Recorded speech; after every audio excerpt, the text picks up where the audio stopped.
a Morada Cultural veio à Biblioteca Nacional de Brasília a visitar ao diretor Antônio Miranda, que já ocupou esse cargo e agora está de volta no principal posto da principal biblioteca da cidade de Brasília.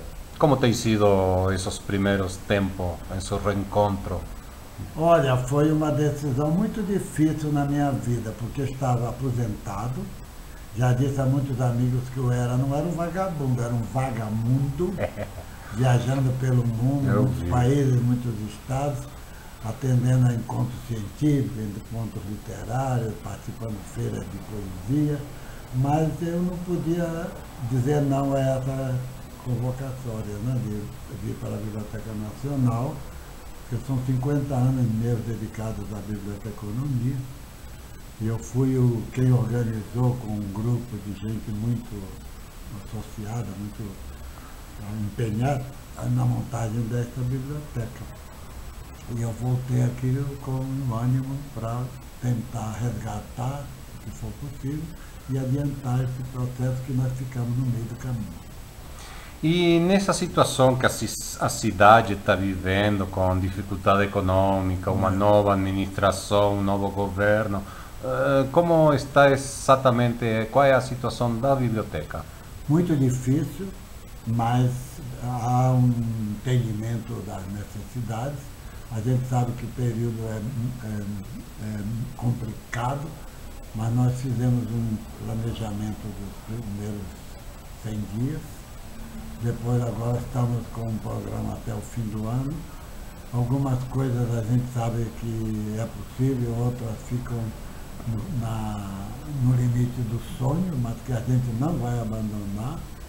E eu acho que toda crise leva a algum tipo de oportunidade. Aqui o Brasil vai passar por uma mudança enorme, nós estamos do lado certo. O Brasil e o mundo, seguramente, né? Não, mas o Brasil chegou ao fundo do poço. Eu acho que ele tem que afundar mais para sair água. O petróleo? Eu acho que nós estamos realmente mudando de paradigma. Eu há pouco tempo estava viajando, um canadense chegou para mim e falou assim, olha, Brasil, eu digo, é mesmo? Vocês são um exemplo para o mundo. Eu digo, por quê? Em que país do mundo, todos nós temos corrupção. Em que país do mundo você se faz o julgamento pela televisão? Aí eu disse, qual é o sentido disso? O sentido é simbólico. Eu acho que é uma mudança de paradigma. Lógico que talvez vocês tenham um nível de corrupção muito elevado, e o Canadá esteja em outra dimensão. Mas para nós o problema é o mesmíssimo, e a gente não sabe como debelá-lo, porque ele está subterrâneo. E vocês estão abrindo, expondo tudo. Isso não tem volta. Vocês vão mudar esse paradigma com toda certeza. E eu estou imbuído de crente nessa possibilidade. Mas já que tu tocou o assunto, realmente a corrupção é uma coisa inata do ser humano e da sociedade. O sistema político, você acha que tem que ter mudança, tem que ter reformas políticas? Acá temos 32 partidos políticos no Brasil. O que você acha que seriam as prioritárias mudanças? Eu acho que o Brasil tem que ser reinventado. Honestamente, e eu creio que o Brasil está mudando nesse sentido. Eu fico surpreso realmente de ver forças contra todas as disposições em contrário, tentando fazer essa mudança nesse momento. Eu acho que nós estamos no limiar de uma transformação radical na sociedade brasileira. Há uma questão que é a seguinte, quando há vazio de poder, alguém vai ocupar. Alguém vai ocupar. E vamos ver quem é que ocupa esse poder. Mas eu acho que a sociedade vai cobrar e as pessoas estão se levantando para exigir alguma mudança para valer no Brasil. Vamos uma coisa mais otimista.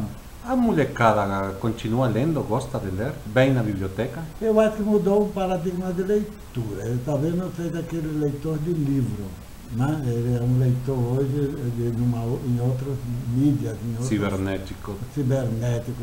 É uma questão de fazer uma concertação.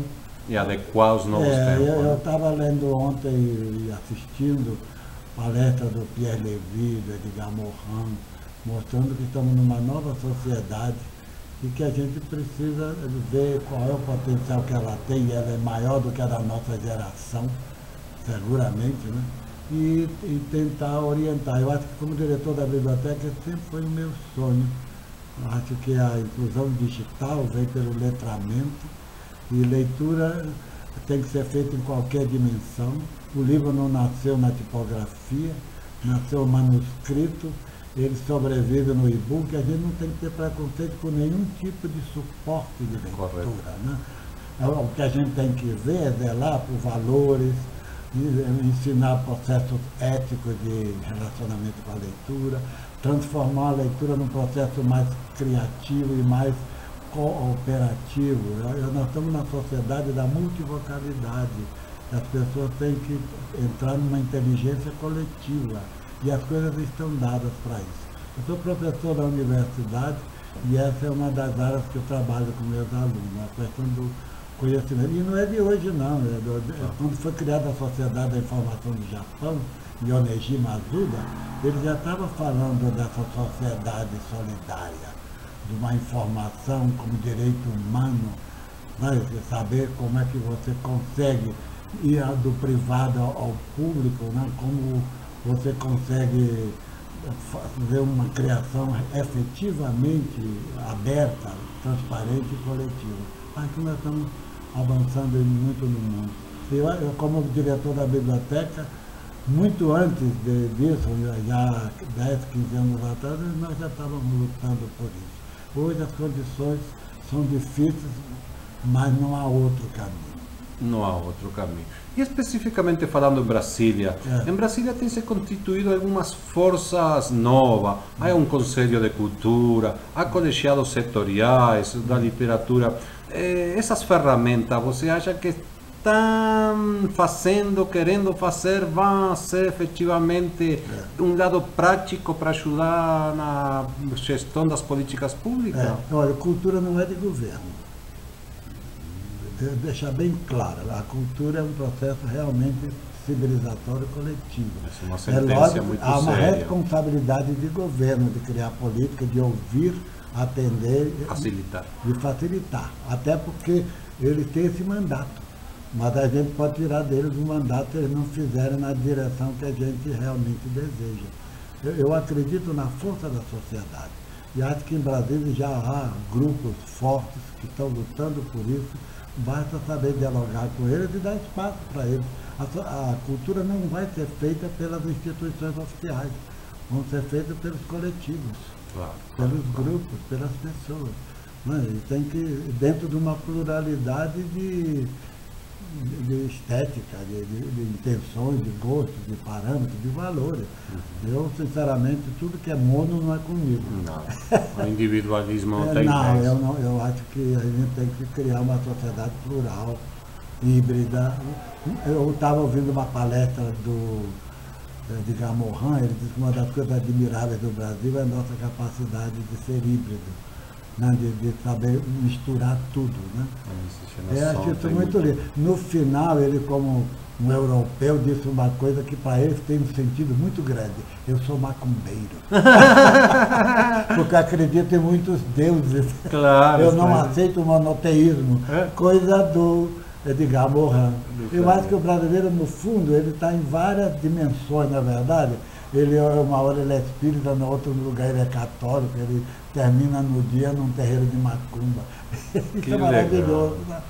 Antônio Miranda, desde nosso programa Humilde Alvorada Cultural, desejamos muita força, muita sorte, sucesso na sua nova gestão e estamos aí para apoiar tudo o que você venha a fazer e quando nos convoque estaremos por aqui. E sem vocês a gente não faz nada.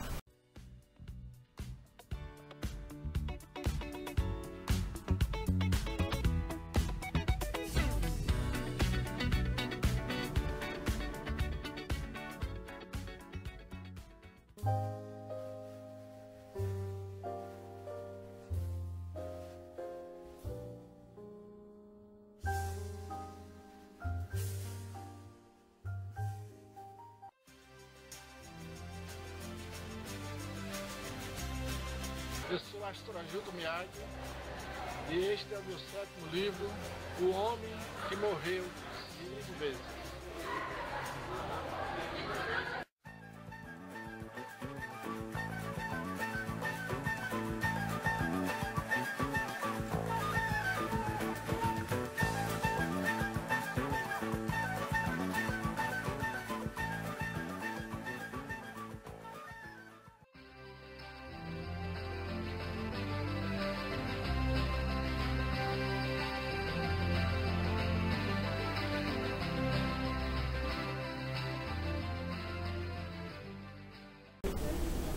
Eu creio que todo governo que assume, ele assume com responsabilidades deixadas pelo governo anterior. Foi inclusive o motivo pelo qual foi eleito.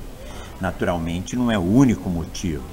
Agora, nós precisamos entender o tamanho do problema para ver que Brasília ainda é uma cidade privilegiada. Primeiro porque tem uma população de renda que contribui com a arrecadação tributária. Só esse trimestre nós tivemos, de janeiro, fevereiro, março, um crescimento na arrecadação tributária da ordem de 526 milhões de reais.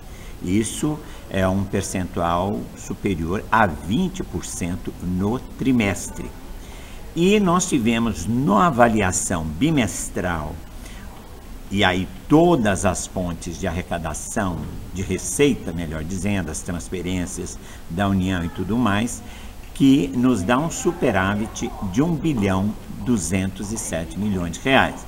O que demonstra com isso que o governo tem muita capacidade de fazer enfrentamento com eventuais necessidades que ele teve assim que assumiu o governo.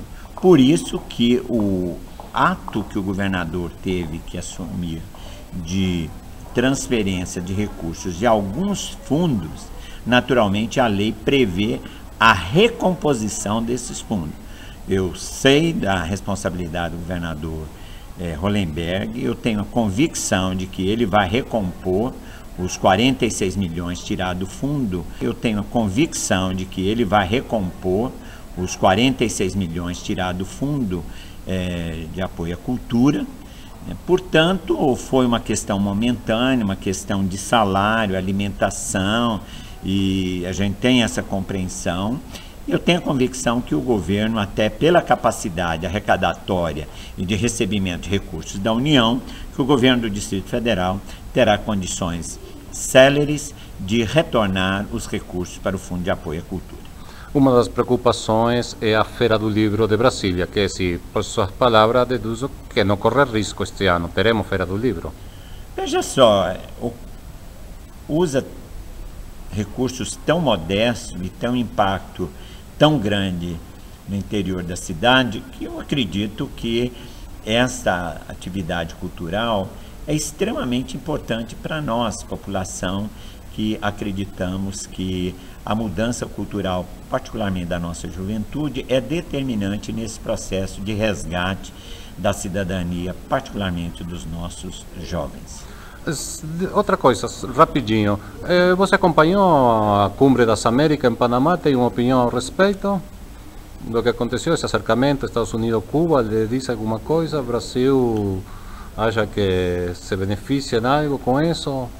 A América se beneficia em algo com isso? Eu acredito que sim, creio que é um retorno à normalidade das relações do convívio fraterno e solidário que os países da América Latina devem ter. E, naturalmente, os Estados Unidos é um ingrediente, é um país que tem um papel relevante para todos nós. E agora, nós não podemos exercer uma relação autoritária em relação a qualquer nação latino-americana. Então, não justifica o bloqueio a Cuba, e eu espero que os Estados Unidos revejam o quanto antes essa posição, até porque isso acaba prejudicando principalmente os mais vulneráveis, aquele que precisa de medicamento, aquele que precisa de uma viagem para uma cirurgia, aquele que precisa ter direito a determinadas alimentação que no seu espaço, na sua ilha, no seu país não é produzido, etc, etc.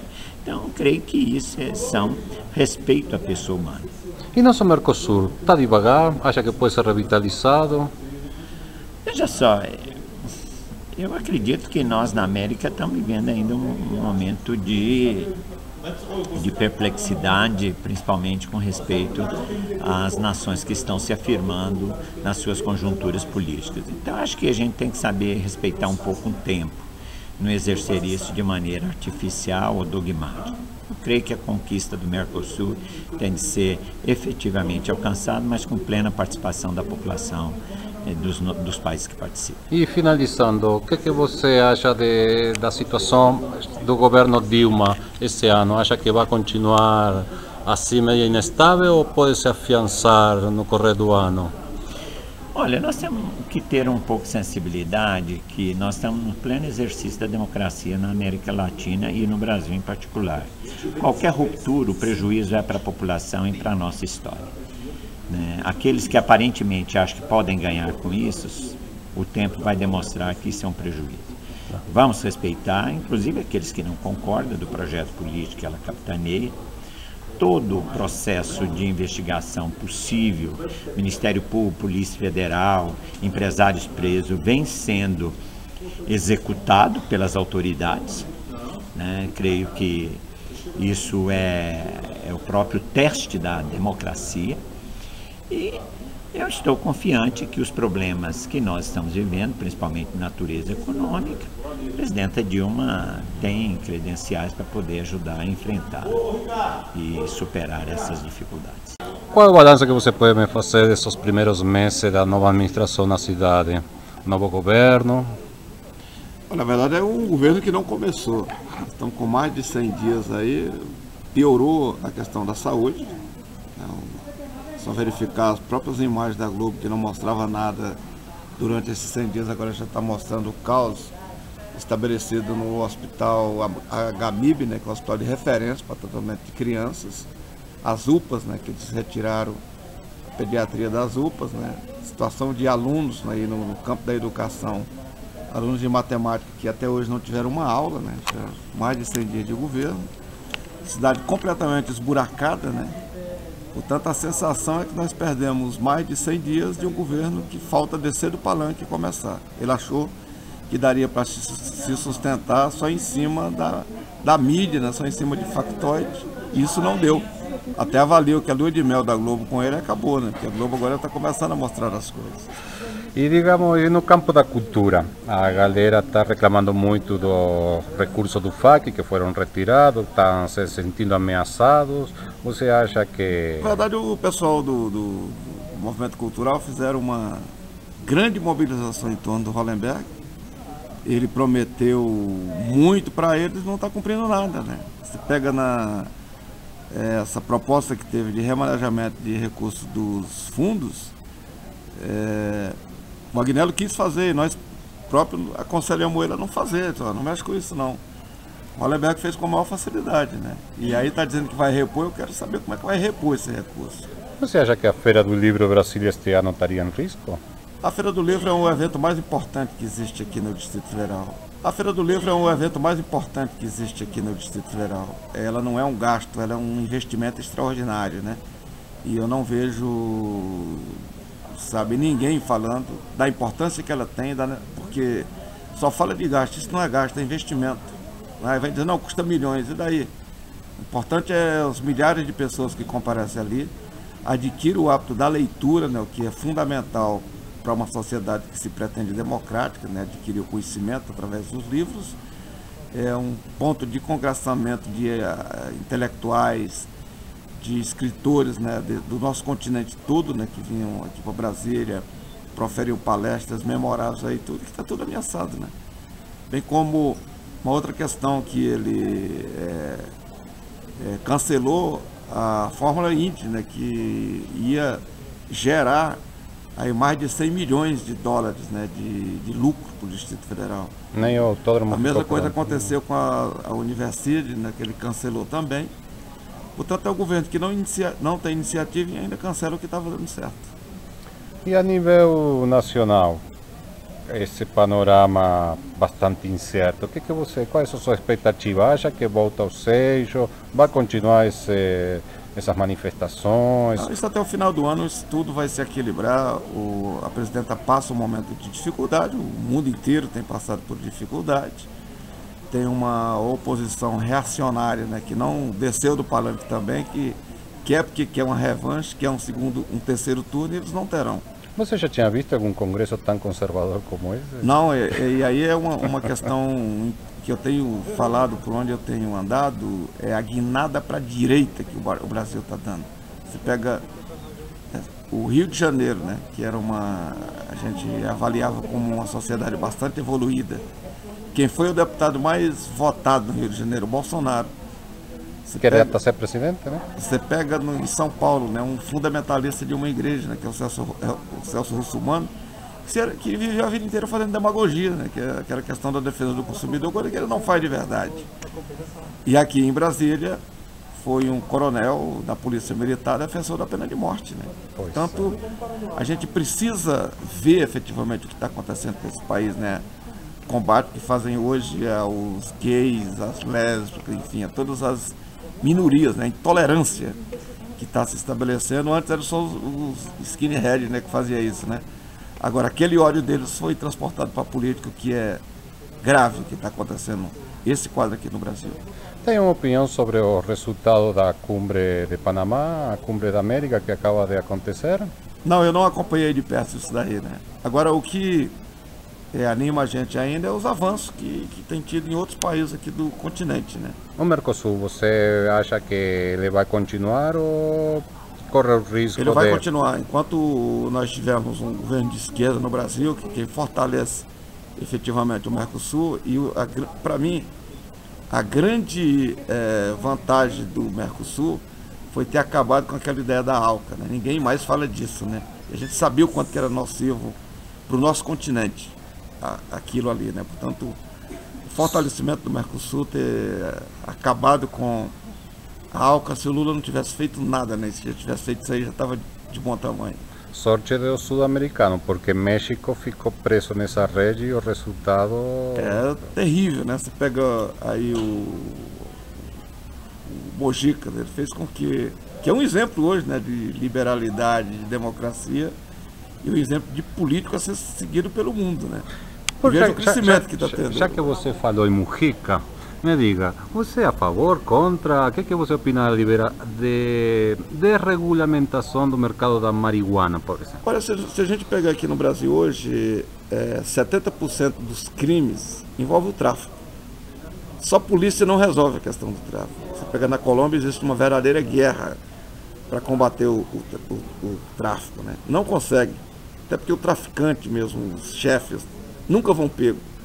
Então eu acho que está na hora da gente discutir outras maneiras, outros meios de fazer com que essa guerra cesse no nosso país. Só porque você falou em Colômbia, você acha viável, acha possível uma paz com as Farc, uma pacificação de Colômbia depois de 50 anos de guerra civil? Sem dúvida, eu acho que se eu estivesse na Colômbia e militasse nas Farc, eu ia defender que ele se tornasse um partido de esquerda. Como os Tupamaro no Uruguai? Exato, e viesse disputar democraticamente para que o povo decida. Acho que está na hora de acabar com aquela guerra, está na hora de sair de uma situação que só levou desgraça, só levou fome, miséria e sofrimento para aquele povo. Suas perspectivas para o futuro?